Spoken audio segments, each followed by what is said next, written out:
Hello दोस्तों, मेरे channel पे आपका स्वागत है।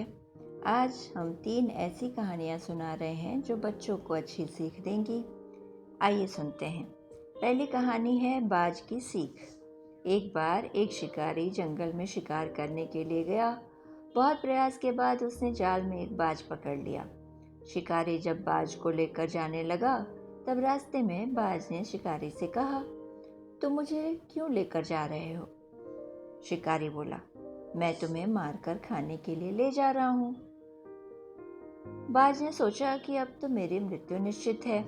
वह कुछ देर यूं ही शांत रहा, फिर कुछ सोचकर बोला, देखो, मुझे जितना जीना था वह तो मैंने जी लिया। अब मेरा मरना निश्चित है, लेकिन मरने से पहले मेरी आखिरी एक इच्छा है। बताओ अपनी इच्छा, शिकारी ने उत्सुकता से पूछा। बाज ने बताना शुरू किया। मरने से पहले मैं तुम्हें 2 सीख देना चाहता हूँ। इसे तुम ध्यान से सुनना और सदा याद रखना। पहली सीख तो यह कि किसी की बातों पर तुरंत विश्वास नहीं करना चाहिए। बिना सोचे समझे विश्वास करना नहीं चाहिए। और दूसरी यह कि यदि तुम्हारे हाथ से कुछ बुरा हो या तुम्हारे साथ कुछ बुरा हो या तुम्हारे हाथ से कुछ छूट जाए तो उसके लिए कभी दुखी मत होना। शिकारी ने बाज की बात सुनी और अपने रास्ते आगे बढ़ने लगा।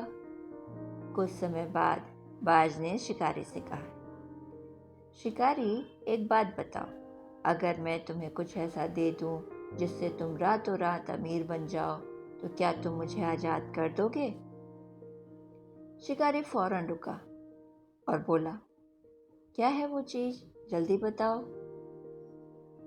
बाज बोला, दरअसल बहुत पहले मुझे राजमहल के पास एक हीरा मिला था, जिसे उठाकर मैंने एक गुप्त स्थान पर रख दिया था। अगर आज मैं मर जाऊंगा तो वो हीरा ऐसे ही बेकार चला जाएगा। इसलिए मैंने सोचा कि अगर तुम इसके बदले मुझे छोड़ दो तो मेरी जान भी बच जाएगी और तुम्हारी गरीबी भी हमेशा के लिए मिट जाएगी। यह सुनते ही शिकारी ने बिना कुछ सोचे समझे बाज को आजाद कर दिया और वो हीरा लाने को कहा। बाज तुरंत उड़कर पेड़ की एक ऊंची शाखा पर जा बैठा और बोला, कुछ देर पहले ही मैंने तुम्हें एक सीख दी थी कि किसी की भी बातों पर तुरंत विश्वास नहीं करना चाहिए, लेकिन तुमने उस सीख का पालन नहीं किया। दरअसल मेरे पास कोई हीरा नहीं है और मैं अब आजाद हूं। यह सुनते ही शिकारी मायूस होकर पछताने लगा। तभी बाज फिर से बोला, तुम मेरी दूसरी सीख भूल गए कि अगर तुम्हारे साथ कुछ बुरा हो तो उसके लिए कभी पछतावा मत करना। बच्चों, इस कहानी से हमें यह सीख मिलती है कि हमें किसी भी अनजान व्यक्ति पर आसानी से विश्वास नहीं करना चाहिए और किसी भी प्रकार का नुकसान होने पर या असफलता मिलने पर दुखी नहीं होना चाहिए, बल्कि उस बात से सीख लेकर भविष्य में सतर्क रहना चाहिए। अब हम सुनते हैं हमारी दूसरी कहानी। कहानी का शीर्षक है बुद्धिमान साधु। एक राजमहल के द्वार पर एक साधु आया और द्वारपाल से बोला कि भीतर जाकर राजा से कहे कि उनका भाई आया है। द्वारपाल ने समझा कि शायद ये कोई दूर के रिश्ते में राजा का भाई हो जो संन्यास लेकर साधुओं की तरह रह रहा हो। सूचना मिलने पर राजा मुस्कुराया और साधु को भीतर बुलाकर अपने पास बैठा लिया। साधु ने पूछा, कहो अनुज, क्या हाल चाल है तुम्हारे? मैं ठीक हूँ, आप कैसे हैं भैया? राजा बोला। साधु ने कहा, जिस महल में मैं रहता था वह पुराना और जर्जर हो गया है, कभी भी टूटकर गिर सकता है। मेरे 32 नौकर थे और वे भी एक एक करके चले गए। मेरी 5 रानियां भी वृद्ध हो गईं। अब उनसे कोई काम नहीं होता। यह सुनकर राजा ने साधु को 10 सोने के सिक्के देने का आदेश दिया। साधु ने 10 सोने के सिक्के कम बताए। तब राजा ने कहा, इस बार राज्य में सूखा पड़ा है, आप इतने से ही संतोष कर लें। साधु बोला, मेरे साथ 7 समुंदर पार चलो, वहाँ सोने की खदानें हैं। मेरे पैर पड़ते ही समुद्र सूख जाएगा। मेरे पैरों की शक्ति तो आप देख ही चुके हैं। अब राजा ने साधु को 100 सोने के सिक्के देने का आदेश दिया।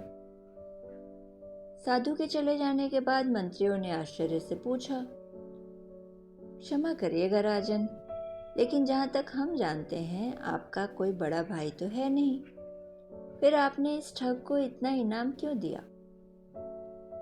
राजा ने समझाया, देखो, भाग्य के 2 पहलू होते हैं, राजा और रंक। इस नाते से उसने मुझे भाई कहा। जर्जर महल से उसका आशय उसके बूढ़े शरीर से था। 32 नौकर उसके दांत थे और 5 वृद्ध रानियां उसकी 5 इंद्रियां थीं। समुद्र के बहाने उसने मुझे उलाहना दिया कि राजमहल में रहते ही, उसके आते ही मेरा राजकोष सूख गया, क्योंकि मैं उसे मात्र 10 सिक्के दे रहा था, जबकि मेरी हैसियत उसे सोने से तौल देने की है। इसीलिए उसकी बुद्धिमानी से प्रसन्न होकर मैंने उसे 100 सिक्के दिए और कल से मैं उसे अपना सलाहकार नियुक्त करूंगा। बच्चों, इस कहानी से हमें यह सीख मिलती है, किसी व्यक्ति की बाहरी रंग रूप से उसकी बुद्धिमत्ता का अंदाजा नहीं लगा सकते।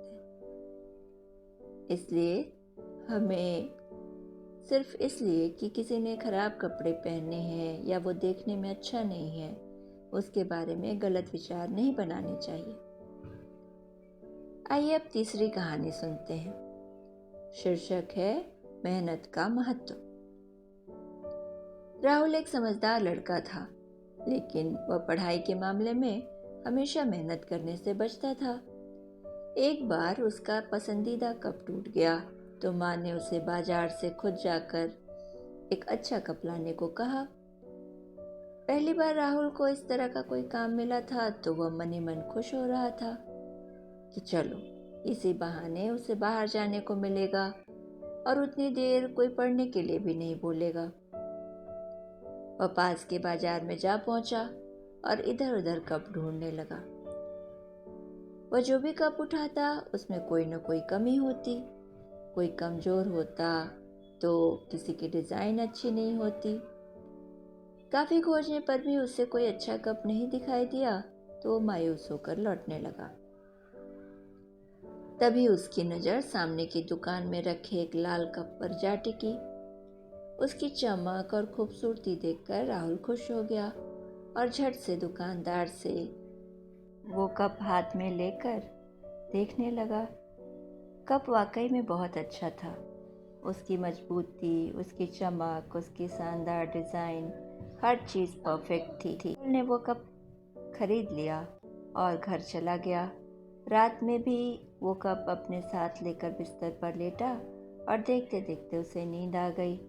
वह गहरी नींद में सो ही रहा था, तभी उसे एक आवाज़ सुनाई दी, राहुल, राहुल। राहुल ने देखा कि वो कप उससे बातें कर रहा है। कप बोला, मैं जानता हूँ कि मैं तुम्हें बहुत पसंद हूँ, पर क्या तुम जानते हो कि मैं पहले ऐसा नहीं था? राहुल, नहीं, मुझे पता नहीं, तुम ही बताओ कि पहले तुम कैसे थे? कप बोला, एक समय था जब मैं मामूली लाल मिट्टी का हुआ करता था। फिर एक दिन मेरा मास्टर मुझे अपने साथ ले गया। उसने मुझे ज़मीन पर पटक दिया और मेरे ऊपर पानी डालकर अपने हाथों से मुझे मिलाने लगा। मैं चिल्लाया कि अब बस करो, लेकिन वो कहता रहा, अभी और, अभी और। मैंने बहुत कष्ट सहे और जब वो रुका तो मुझे लगा कि बस अब जो होना था वो हो गया। अब मैं पहले से काफ़ी अच्छी स्थिति में हूँ। लेकिन यह क्या? उसने मुझे उठाकर एक घूमते हुए चक्के पर फेंक दिया। वह चक्का इतनी तेजी से नाच रहा था कि मेरा तो सर ही चकरा गया। मैं चिल्लाता रहा, अब बस करो, अब बस करो। लेकिन मास्टर कहता, अभी और वो अपने हाथ और डंडे से मुझे आकार देता रहा जब तक कि मैं एक कप के शेप में नहीं आ गया। खैर, सच कहूँ पहले तो मुझे बहुत बुरा लग रहा था, लेकिन अब मैं खुश था कि चलो इतने कष्ट सहने के बाद भी मैं अपने जीवन में कुछ बन गया हूँ, वरना उस लाल मिट्टी के रूप में तो मेरी कोई वैल्यू नहीं थी। लेकिन मैं गलत था, अभी तो और कष्ट सहने बाकी। मास्टर ने मुझे उठाकर आग की भट्टी में डाल दिया। मैंने अपने पूरे जीवन में इतनी गर्मी नहीं सही थी, लगा मैं वहीं जलकर भस्म हो जाऊंगा। मैं एक बार फिर चिल्लाया, नहीं नहीं, मुझे बाहर निकालो, अब बस करो, अब बस भी करो। लेकिन मास्टर फिर यही बोला, अभी और कुछ देर बाद उसने मुझे भट्टी से निकाल दिया। अब मैं अपने आप को देखकर हैरान था। मेरी ताकत कई गुना बढ़ गई थी।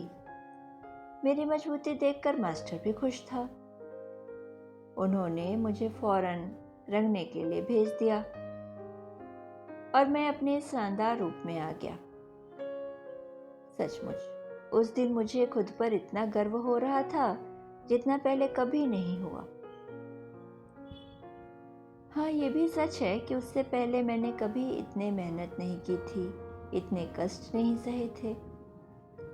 लेकिन आज जब मैं अपने आप को देखता हूँ तो मुझे लगता है कि मेरा संघर्ष, मेरी मेहनत बेकार नहीं गई। मैं आज सर ऊंचा उठा कर चल सकता हूँ। आज मैं यह कह सकता हूँ कि मैं दुनिया के सबसे अच्छे कपों में से एक हूँ। राहुल उसकी सारी बातें ध्यान से सुन रहा था और जैसे ही कप ने अपनी बात पूरी की, उसकी आंखें खुल गईं। आज सपने में ही सही, राहुल मेहनत का महत्व समझ गया था। उसने मन ही मन निश्चय किया, अब वो कभी मेहनत से जी नहीं चुराएगा। अपने टीचर्स, अपने माता पिता के कहने के अनुसार मन लगाकर पढ़ेगा और कड़ी मेहनत करेगा। बच्चों, इस कहानी से हमें कड़ी मेहनत करने की सीख मिलती है, फिर चाहे वो पढ़ाई हो, खेल हो या कोई और चीज़। बस दोस्तों, इतनी ही थी आज की ये कहानी। आशा है आपको पसंद आई होगी। पसंद आई हो तो प्लीज़ लाइक एंड सब्सक्राइब करिए। सुनने के लिए धन्यवाद।